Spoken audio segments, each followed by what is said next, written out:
Welcome to HomeX, the Homebuyer Experience Podcast, where we share with you real-life stories of people achieving the American dream today. On this episode, I have my friend and business partner, Cameron Justin Yu, sharing how he came across a pretty sweet deal that he could not pass up, which then led him to becoming a first-time homebuyer.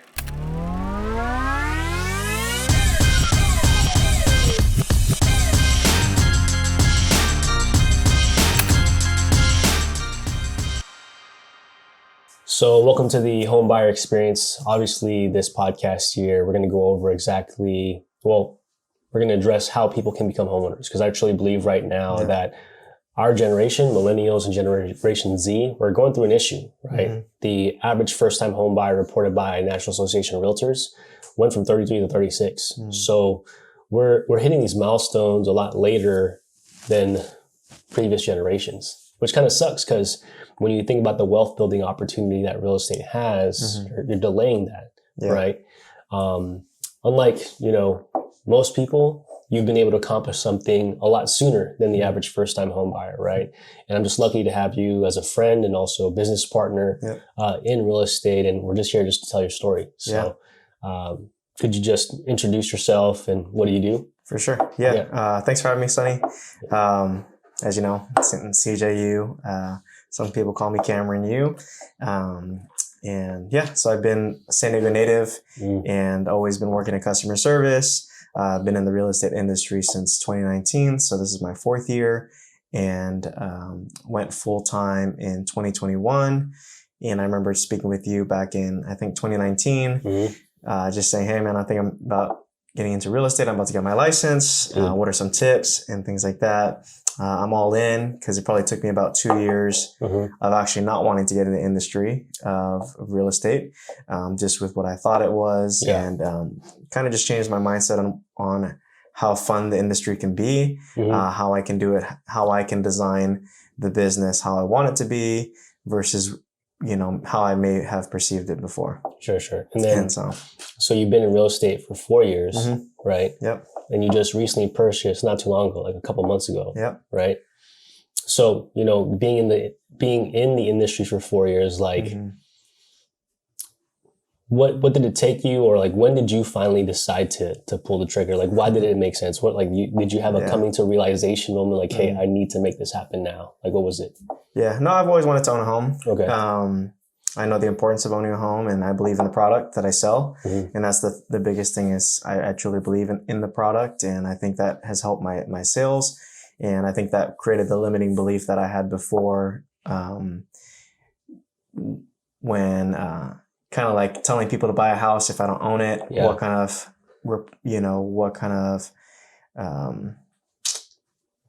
I guess what pull does that have to make people want to do it if you don't actually have the product yourself? Exactly. Whatever you're selling. If you're selling coffee, do you even like coffee? There's some people that may not like coffee, but they'll sell it. Yeah. For me, it's I love real estate. I love what it's been about, even the investing side of things.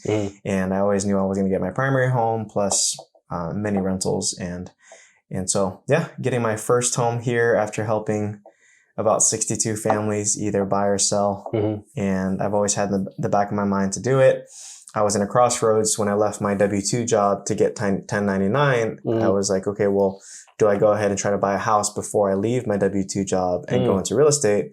Financially, it just didn't make sense for me. Okay. And so I had to, pause that. I transitioned into real estate and I had to wait 2 years to get my, my taxes, working as a business owner. Yeah. And so it took me 2 years and finally bought this house that we're in today, this condo here in Rancho Penasquitos. Actually, I was hired to sell this house. They contacted me and I met them at one of my church's women's conference that I sponsored. I just love doing community events and giving back. And I met this lady at the conference, got her information. She reached out to me in January of this year, 2023, saying she wanted to sell her property and move out ASAP. So I met with her.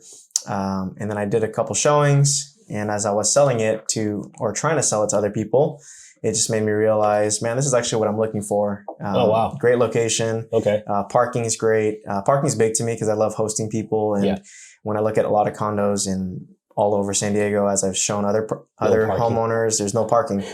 And, even just location, how easy it is to find them. Basically the front unit Super that you easy, can see as soon as you get here.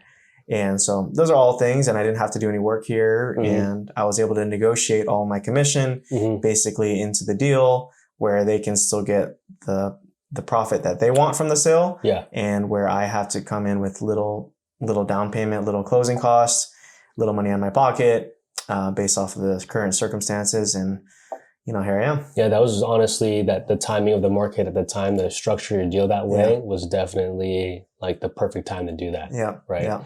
So kind of the backtrack from what you shared, right? Like you've always had it in mind to buy your primary residence. You made the switch from 1099 or from W-2 to 1099. So was it always in the back of your mind to wait the 2 years so that you can start buying a home? Or was it really just the timing of the market, would you say? I would say it was more of the timing of when I can buy. It didn't matter the market. I know real estate here in San Diego is always going to go up. I just needed to be smart of the location. And that's why I chose probably Unified School District area. Yeah. Rancho Penasquitos, really close to the freeway.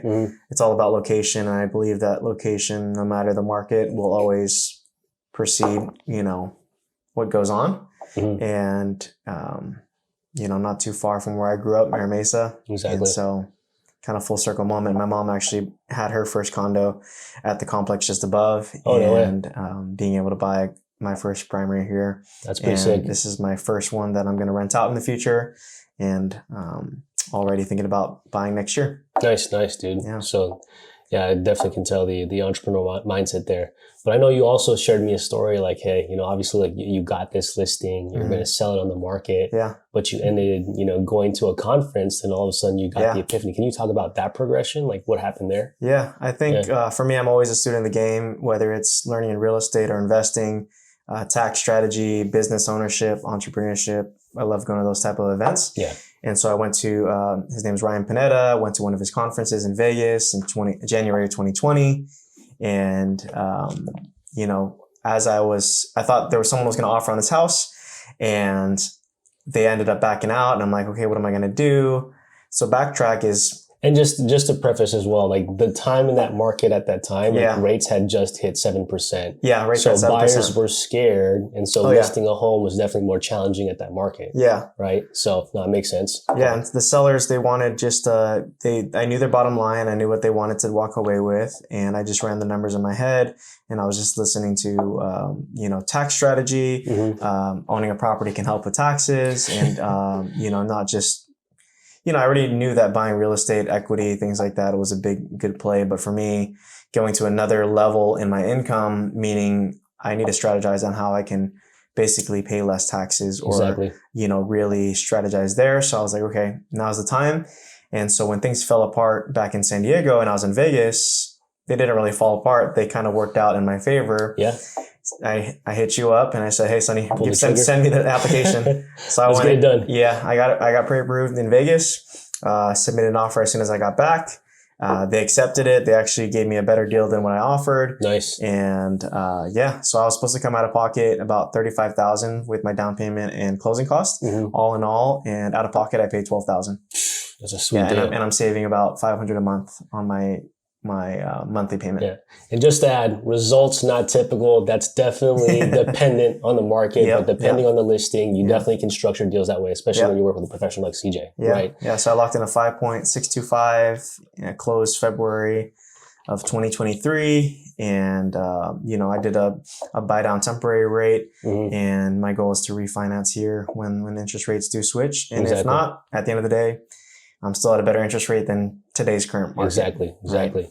So, you got pre-approved at the conference, but before entering into the process of buying a home, and obviously I know that you served many clients already because, you're into your fourth year. How did you personally feel about the home buying process before actually getting into it yourself? Yeah. I know the process in and out of how it is, but just the, literally going through the things of, going to the notary office or having to go to the bank to actually turn in your earnest money deposit and how to transfer that. I don't go with my clients to go to the bank and do it. Exactly. I give them the directions. And so, There's probably a couple things that I've never actually physically did. I knew what I had to do, and what the process looks like. Yeah. And, it was just exciting, when I actually went through the process myself and just took it to the next level of confidence when you actually go through the process. And now I can, if I can help 62 families prior to buying my first primary, now I'm able to really just, hey, this is what you got to do. Yeah. And just brings that extra confidence. I think for me personally, I think it was like is it empathy? Is that the right word, or sympathy? I mean, I just can empathize with them a bit more. Yeah, I can process, empathize. Right? I understand their maybe anxiety. Exactly. And, yeah. What's the appraisal going to look like, or what's the inspection going to be? What is the turnout? What do I have to pay for when I move in and things like that.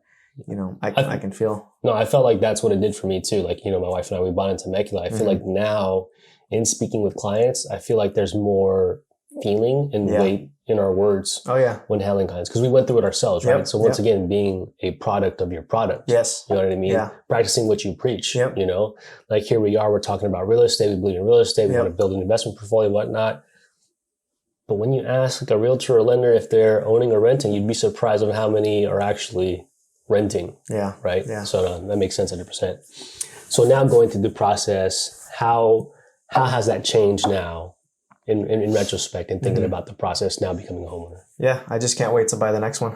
I can't. Okay. I can't. Yeah. I think it's just exciting me for just the opportunity. It's pushed me to work harder. Now I have a mortgage and I got to make it happen. And I'm just thinking about, okay, how much can I rent it out in the future? Who can I rent it out to? The type of clientele. So when I'm looking to purchase primary homes, for me, it's not just one thing that I want to live in, or in an area or location or type of home I want to live in. Yeah. I'm also thinking about the potential tenant in the future. Got it. Thinking long term of, would a family want to live here? Would just a single person? Would a military member? What type of clientele? If I'm shopping in college areas, is there a market for the renter? Pretty much. Yeah, exactly. Or what type of renter? For the type of renter, right? No, that makes sense 100%, man. And I think, with that conversation in wanting to rent out properties in the future, especially ones that we've bought as our primary residence, because most people don't know, is that you can actually just live in the property for 1 year and then move on to your next, right? They think there's more loopholes than there actually is. And a lot of the stuff that we talk about and we talk about with our clients, it has to do with financial literacy. They don't teach this in middle school, high school, college, or even, you got to do most of the searching yourself. You know what I'm saying? And so, and what I'm trying to say is that after owning a property, you kind of see how easy it is, but it's only the first half of the battle. You've already brought it up. Like you're looking to refinance in the future, right? Most people, they think, I have debt and I want to pay off that debt right away, right? But they don't understand that you can manage that debt where if whatever your goals are, right? If you want a positive cash flow for the rental property, you can refinance to a lower rate and now you're increasing that cash flow eventually when you rent it out. So this is a long-term play for you, right? Yeah. I mean, for me, I used the FHA product. I did 3.5% down. At the time when I was getting pre-approved, I had credit card debt. I had my car loan that I still had to pay off. And I was buying by myself. And just trying to figure out the price points and, what I got pre-approved for matched what I wanted to stay within. This is not my dream home and my forever home, but I knew I needed to get started on something, to, get my own place instead of renting and be able to leverage in the future. And again, the price point, probably at the peak of the market, this place could have sold for 60 to 80K more than what I bought it for. Even though interest rates are higher, I can always refinance later. If not, if equity comes in, it's just thinking the long-term game, 10 years, not a quick 1 year, 2 years, or 2 years, right? Because you don't want to pay taxes 24 months and then sell it. That's not my plan. I think you kind of alluded to it, and that's kind of my next question. Like for this first property, like, do you feel like you had to make any sacrifices or adjustments in buying your first property? Yeah, I mean, I think for me, I find a way to make it happen. My expenses have gone up, to be honest, and even my credit score wasn't as good as most people, and I'm just learning like, okay, credit score, my interest rate could have been better if I had a better credit score. But it's possible. And I'm able to share that with my clients of what my credit score was. And, people thinking that there's like they need a perfect credit score, or what is a bad credit score. Someone might think a 750 is a bad credit score. Someone might think a 780 is a bad credit score, or 580. Yeah. Like, and mine was, a 660. It wasn't great. And so for me, thinking ahead, I'm like, okay, for my next one, I want to be smart. I want to get, it just happened how it happened. I'll figure out a way. I'll get more deals done. I'll help more people. I'll serve more people and find a way to make, adjustments on my payments and things like that. Now I'm able to try to cook it from home as much as I can.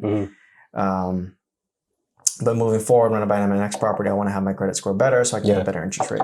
Well, I guess the real question was like, hey, like, did you really see yourself buying a condo as your first property? Like, did you have to make an adjustment in your expectation in that? Yeah. I mean, ideally I wanted to buy a single family home, with a big land with ADU, which is still a great product. And I still would encourage that to people. Yeah. And I also, I was also thinking about getting a duplex, triplex, or fourplex.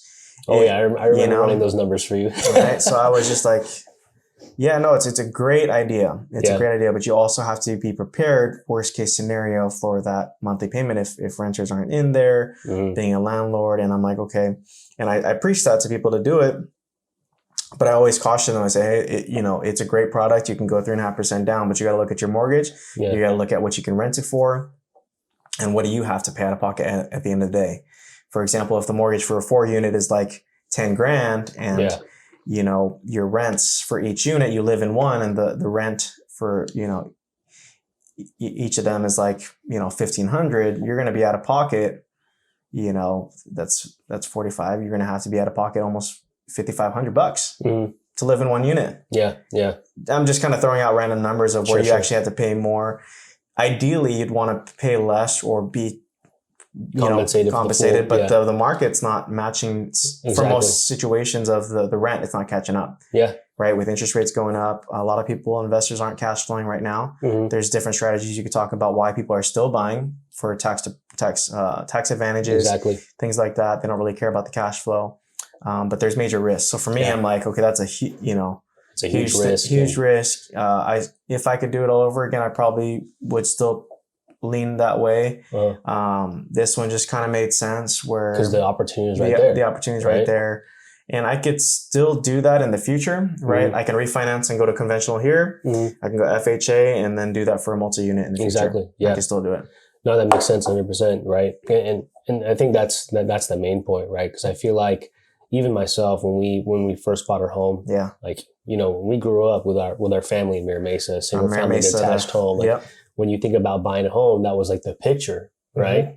And then now the reality of the situation is the market was not allowing it. And the market still doesn't allow it. You know what I mean? Like, I'm talking to people from our hood, and they're like, well, I want this, and that. But when you see the mortgage payment, you see the price point, you're like, oh, that's not possible. And the reality is, for San Diego, if you want affordable housing, 9 times out of 10, it's going to be a condo or townhome. You know what I mean?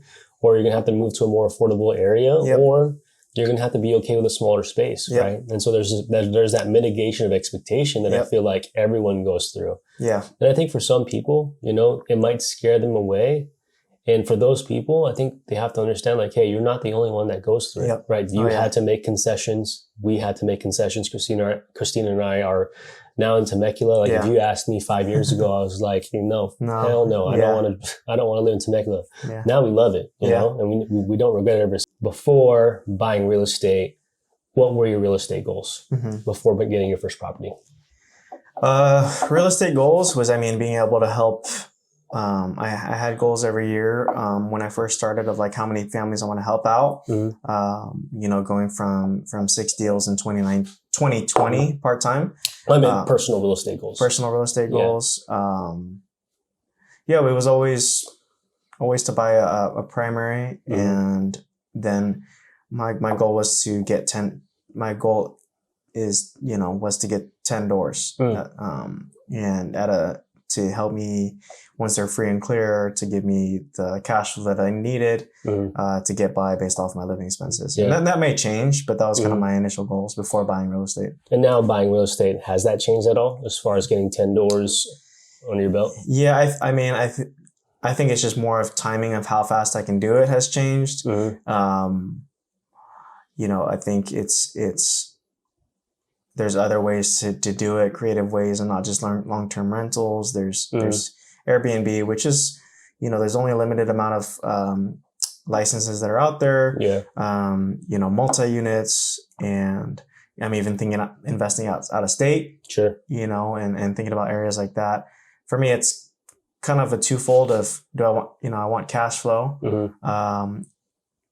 It's like, how do I get enough cash flow to take over all my expenses the quickest way? Mm-hmm. And then from there, I can kind of start moving into better assets. Why is that important to you as far as like being able to have cash flow that cover your expenses? Yeah, I mean, I feel like that's just the next level of freedom, option, and choice. If I can get enough cash flow from really whatever asset, whether it's, buying a business, buying real estate, I think that can take it to the next level of really, and for me, when I first got into real estate, it's just not, you don't feel like you need to have the next paycheck.